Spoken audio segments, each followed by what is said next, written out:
सुबह का समय, हल्की ठंडी हवा चल रही थी। चिड़ियों की चहचहाहट से पूरा जंगल गूंज रहा था। एक पेड़ की डाल पर रानो चिड़िया अपने छोटे छोटे बच्चों के साथ बैठी थी। बच्चों, आज भी हमें भूखा ही सोना पड़ेगा। इस जंगल में खाना मिलना बहुत मुश्किल हो गया है। तुम्हारे पापा के जाने के बाद मैं अकेली ही तुम्हारी देखभाल कर रही हूँ, लेकिन अब मेरा भी हौसला टूट रहा है। माँ, क्या हमें कभी अच्छा खाना मिलेगा? क्या हम भी कभी आराम से रह पाएंगे? हाँ बेटा, भगवान सबका भला करते हैं। हमें बस धैर्य रखना होगा। जब समय कठिन होता है तो हमें और ज्यादा हिम्मत दिखानी पड़ती है। भूख, गरीबी, मुश्किलें, ये सब बस कुछ समय की बात है। इतने में हवा में हलचल होती है और एक बूढ़ा सफेद कबूतर, साधु कबूतर बाबा, उड़ता हुआ वहाँ आता है। वह बहुत बुद्धिमान और अनुभवी लग रहा था। रानो बेटी, मैं सब देख रहा था। तुम बहुत तकलीफ में हो, लेकिन कभी हार मत मानो। मैं तुम्हें एक जादुई मटका देता हूँ। ये तुम्हारी हर भूख मिटाएगा, लेकिन ध्यान रखना, इसे अच्छे कर्मों के लिए ही इस्तेमाल करना। जादुई मटका? ये कैसे काम करता है बाबा? इस मटके से जो भी खाना मांगो वह मिलेगा, लेकिन लालच मत करना और इसे किसी बुरी नीयत वाले को मत देना। फिर साधु कबूतर बाबा जादुई मटका देकर वहाँ से चले जाते हैं। रानो चिड़िया अपने बच्चों के साथ खुशी से मटके की ओर देखती है। वह धीरे से बोलती है, मटके, हमें खाने के लिए थोड़ा अनाज दे दो। अचानक मटके से सुगंधित चावल और बाजरा निकल आता है। बच्चे खुशी से झूम उठते हैं और खाने लगते हैं। रानो चिड़िया की आंखों में खुशी के आंसू आ जाते हैं। लेकिन उस जादुई मटके की खबर जंगल में फैल जाती है। जंगल की सबसे चालाक और धूर्त लोमड़ी यह सब सुनकर बहुत लालच में आ जाती है। वह रानो चिड़िया को धोखा देने की योजना बनाती है। अगर ये मटका मेरे पास आ जाए तो मैं जंगल की सबसे ताकतवर बन जाऊंगी।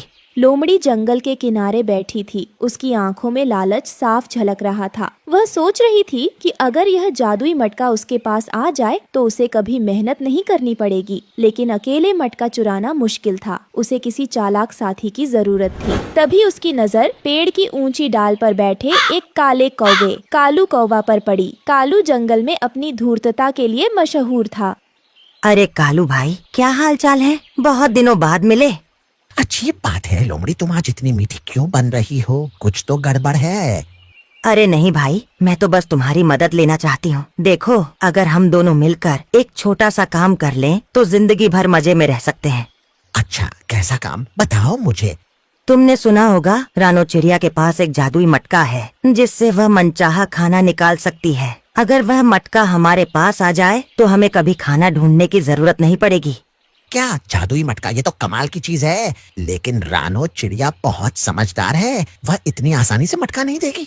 यही तो काम है, हमें उसे चतुराई से बेवकूफ बनाना होगा। मैं रोने का नाटक करूंगी और उसे बेचारी बनने की कहानी सुनाऊंगी। जब वह मुझ पर दया करके खाना निकालेगी तो तुम्हें बस मौका देखकर मटका चुराना होगा। हाँ हाँ हाँ हाँ हाँ, चालाकी की बात हो और मैं पीछे रह जाऊं, मैं तुम्हारी मदद करूंगा, लेकिन बदले में मुझे भी मटके का आधा हिस्सा चाहिए। दोनों मिलकर जोर जोर से हंसने लगते हैं और रानो चिड़िया को धोखा देने की योजना बना लेते हैं। शाम का समय था, सूरज डूब रहा था और जंगल में हल्की ठंडी हवा बह रही थी। रानो चिड़िया अपने घोंसले में बैठी अपने बच्चों को लोरी सुना रही थी। तभी अचानक एक करुण भरी आवाज सुनाई दी। अरे कोई है? मुझे बचाओ, मैं भूखी मर रही हूँ, कोई तो मदद करो। रानो चिड़िया ने यह सुना तो उसका दिल पिघल गया। वह बहुत दयालु थी। उसने अपने बच्चों की ओर देखा और फिर नीचे मटके के साथ लोमड़ी के पास आ गई। अरे लोमड़ी बहन, तुम इस हाल में क्यों हो? क्या हुआ? बहन, मैं कई दिनों से भूखी हूँ। शिकार नहीं मिला, जंगल में अब पहले जैसा खाना नहीं बचा। अगर आज भी कुछ ना मिला तो मैं भूख से मर जाऊंगी। रानो चिड़िया को लोमड़ी की हालत पर दया आ गई। उसने तुरंत जादुई मटके की ओर देखा और धीरे से बोली, ओ जादुई मटके, मुझे कुछ अनाज और फल दे दो। उधर कालू कौवा पेड़ पर छिपकर यह सब देख रहा था और सही मौके का इंतजार कर रहा था। जब रानो चिड़िया से जरा सी लापरवाह हुई, तभी कालू कौवे ने इशारा किया। लोमड़ी तुरंत उठी और चालाकी से रानो चिड़िया का ध्यान भटकाते हुए बोली, अरे पीछे देखो, वहाँ झाड़ी में एक सांप छिपा है। क्या? सांप? कहाँ है?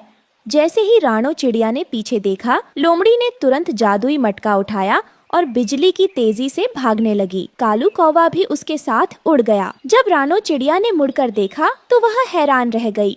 अरे मेरा मटका, तुम दोनों चोर हो, रुक जाओ।